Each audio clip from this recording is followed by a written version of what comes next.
जय हिंद। देखिए, चाइना का एक इतिहास रहा है कि वो एक कम्युनिस्ट कंट्री है और अपने देश के अंदर हो रहे विद्रोहों को दबाने के लिए अपनी जनता को मीडिया से दूर रखता है और विदेशी आक्रमण या किसी छोटे मोटे लड़ाई का सहारा लेता है ताकि वहाँ की देश इसे भूल सके। ऐसे ही 1962 में हुआ था। 1960 में माओ के खिलाफ वहाँ आंतरिक विद्रोह की संभावना हो रही थी। माओ ने इसका फायदा उठाते हुए 62 की लड़ाई थोप दी भारत के ऊपर और अक्साई चीन का एरिया कब्जा कर लिया। उसी समय इसने ताइवान के इसे क्या नाम है, अरुणाचल प्रदेश को अपना दक्षिणी तिब्बत कहता था। ऐसा नेहरू के समय हुआ था। अभी यहाँ पर सी जिनपिंग जो है, इसके समय भी बहुत तेजी से विरोध हो रहा है। चाइना में सी जिनपिंग के खिलाफ बहुत तेजी से बगावत हो रही है। इसने भी वही सहारा लिया जनता का ध्यान भटकाने के लिए। इसने भी भारत से लड़ाई थोपने के लिए कई बार अक्सर उत्साह वाले काम किए हैं। अभी हाल में इसने तवांग में घुस गया। अरुणाचल प्रदेश का जगह है तवांग घाटी। तवांग में जहाँ बोमडीला दर्रा भी है, तवांग जिला में है, वहाँ पे चाइनीज सैनिक ऊपर आने लगे भारतीय पोस्ट पर। भारतीय सैनिकों ने ले डंडा मार के कपार फाड़ दिया सब चाइनीज सबका। एक भी भारतीय को किसी भी तरह की गंभीर चोट नहीं आई है, ना ही कोई भारतीय सैनिक शहीद हुआ है। ये हमारे रक्षा मंत्री का खुद का संसद में दिया हुआ स्टेटमेंट था। और वहीं चाइनीज मीडिया इस पर एकदम चुप है। जब चाइनीज पिटाते हैं समझा तो एकदम चुप हो जाते हैं। सर आपको याद होगा जो जून 2020 पिटाया था, 6 महीना बाद बोला था कि हाँ हम लोग पिटा गए। वो सब इतनी होता है, ऐसा आके भाज रहा था, सब मार यहाँ पे लाठी का पार फाड़ दिया सब चाइनीज सबका। चाइना वहाँ से भाग निकला और अभी चाइना कुछ नहीं बोल रहा है। अपनी जनता का ध्यान भटकाने के लिए ये कभी ताइवान के ऊपर अटैक करता है, कभी ये भारत की ओर। अभी इसके जो फाइटर जहाज थे सब वो कई बार उत्तराखंड के पास में मडराने लगे। सब उत्तराखंड के पास मडराने के भी कई रीजन हैं। उत्तराखंड में अभी भारत और अमेरिका की सेना यहाँ बहुत करीब नंदा देवी पर्वत के पास आकर चाइना के पास युद्धाभ्यास की। इसीलिए वो अपने ड्रोन को, और उसने सबसे बड़ा जो बमवर्षक जहाज बना है S-20, ये बमवर्षक जहाज़ों को भारत के सीमा के पास उड़ाते रहता है। तो भारतीय सेना भी अपनी वायु से एयरफोर्स को तुरंत एक्टिवेट कर देती है और एयरफोर्स भी ऊपर से जाके वार्निंग देने लगती है कि अगर इधर की ओर आओगे तो तुम्हारा भी इलाज कर दिया जाएगा बढ़िया से। चाइना को पता चल गया है कि भारत की अब विदेश नीति जो है काफ़ी एग्रेसिव हो गई और ये होना भी चाहिए। हमें अपने दुश्मनों को पहचानने में क्षणिक भी देर नहीं करनी चाहिए। इंडियन एयरफोर्स अब काफ़ी तेजी से चाइना का मुकाबला करने लगती है। चाइना के साथ समस्या ये है कि यहाँ पे तिब्बत है। तिब्बत का पठार इतना ऊंचा है कि यहाँ पे कितना भी बेहतरीन जहाज दे दीजिए, कितना भी बेहतरीन जहाज, वो अपने फुल कैपेसिटी से नहीं उड़ सकता है क्योंकि तिब्बत के ऊपर ऑक्सीजन की मात्रा बहुत कम होती है और किसी भी जहाज हो गया उसमें ईंधन जलने के लिए ऑक्सीजन की ज़रूरत ज़्यादा होती है। तो यहाँ कितना भी बढ़िया जहाज रहेगा, यहाँ से यहाँ आने में अपनी पूरी पावर नहीं लगा सकता है। जबकि भारत का जहाज तो इधर ही रखा हुआ है, यहाँ पर इसके लिए ज़्यादा उधर नहीं है, इसी को ज़्यादा दिक्कत आता है। आपको पता होगा तिब्बत और हिमालय के ऊपर से कोई कमर्शियल जहाज जाते भी नहीं है सब यहाँ पे।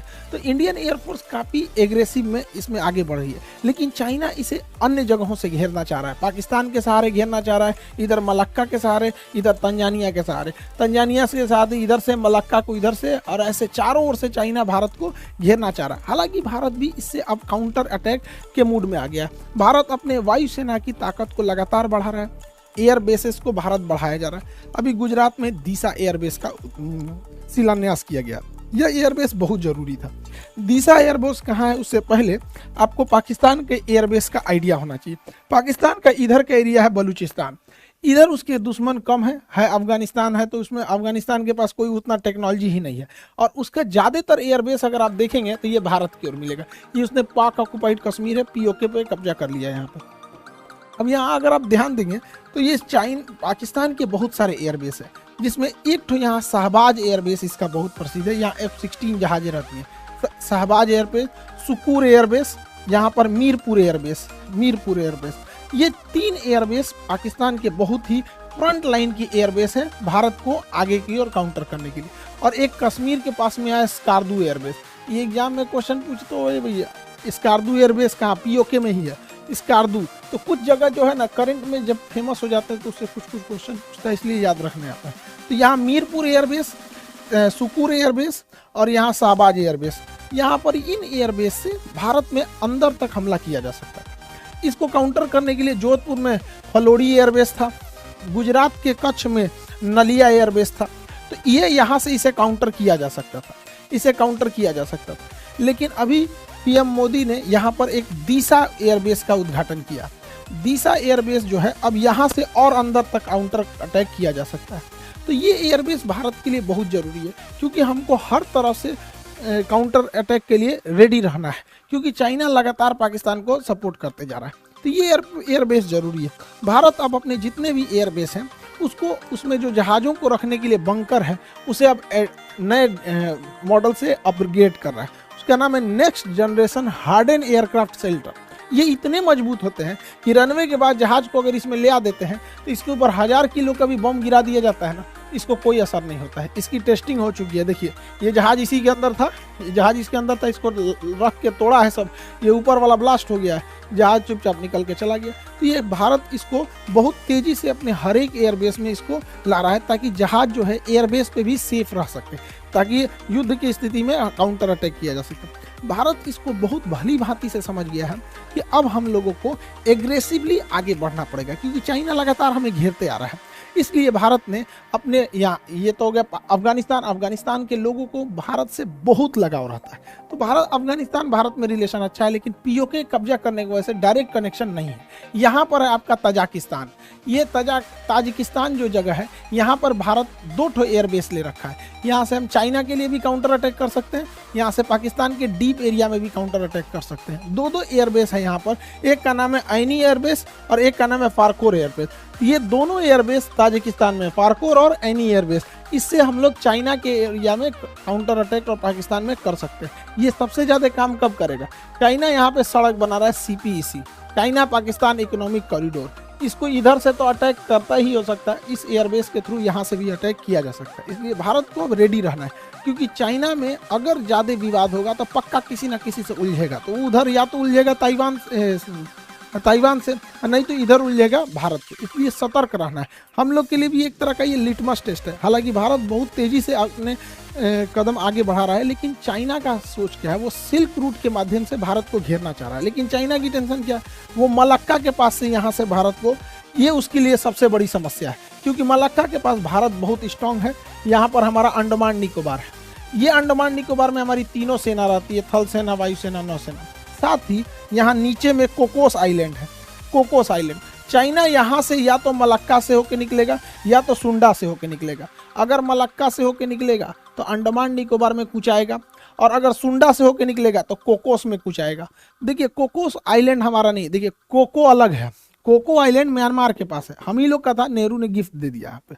ये कोकोस आइलैंड जो है ये ऑस्ट्रेलिया का है, लेकिन ऑस्ट्रेलिया से हम लोगों ने समझौता कर रखा है कि एक दूसरे के बेस का इस्तेमाल करने के लिए, तो इसका इस्तेमाल हम लोग कर सकते हैं यहाँ से काउंटर करने के लिए। इसलिए चाइना को पता है कि इस एरिया में हम कुछ नहीं कर सकते, इसलिए चाइना मलक्का को अपने डेलिमा दुविधा समझता है, मलक्का डेलिमा।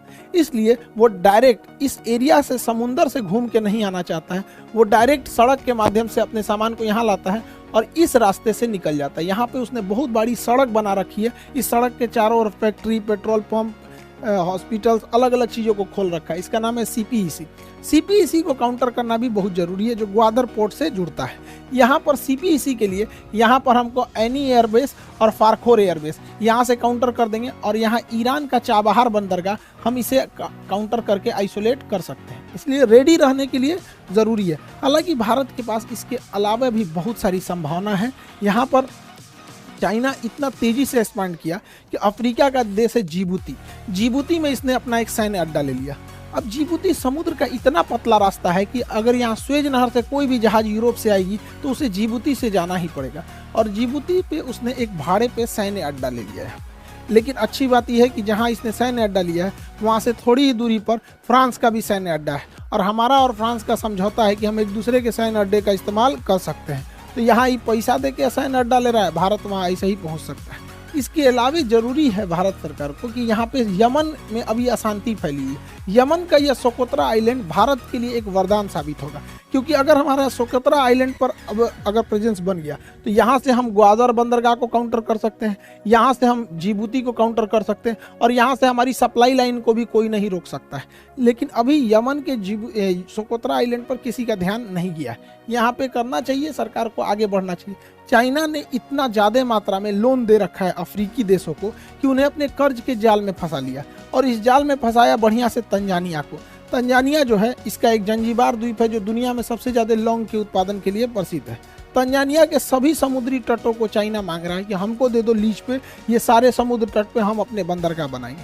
और आपको पता है कि चाइना अगर बंदरगाह बना दिया तो वहाँ अपनी पनडुब्बी नौसेना की जहाज़ों को लाएगा। हम लोगों की लाख कोशिशों के बावजूद चाइना का जहाज़ यहाँ पर अपना लंगर डाल ही दिया।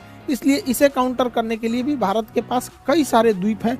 सेशेल्स का द्वीप एजम्पशन आइलैंड, जिस पे भारत अपना मतलब बेस बनाने वाला है, सेशेल्स में यहाँ पर, मॉरिशस में एग्लीगा द्वीप है। ये दोनों द्वीप यहाँ से काउंटर अटैक के लिए यहाँ पर अवेलेबल हो सकते हैं। तो कहने का सेंस ये है कि भारत को पहले से अब रेडी रहना चाहिए, क्योंकि चाइना में जहां उथल पुथल होगा तो सी जिनपिंग अपने देश की जनता का ध्यान अपने ओर से हटाने के लिए वो कि या तो ताइवान की ओर हमला करेगा या तो फिर भारत की ओर। हालांकि भारत की ओर करेगा नहीं, अब उसको पता है कि 62 नहीं रह गया, यहाँ पे आदमी दौड़ा के मारेगा उसको। हालांकि युद्ध में अब अगर देखेंगे तो वर्तमान परिदृश्य में कई सारी चीजें चेंज हो गए हैं। यूक्रेन युद्ध में ड्रोन ने पूरी तरह से कंप्लीट सिनेरियो को ही चेंज कर दिया। तुर्की जैसा देश ड्रोन के मामले में, ईरान जैसे देश ड्रोन के मामले में बहुत तेजी से आगे बढ़े हैं। तुर्की का कौन सा ड्रोन यूक्रेन में तबाही मचाया और रूस जैसे शक्तिशाली देश को ईरान से क्यों ड्रोन मंगाने पड़े, इसे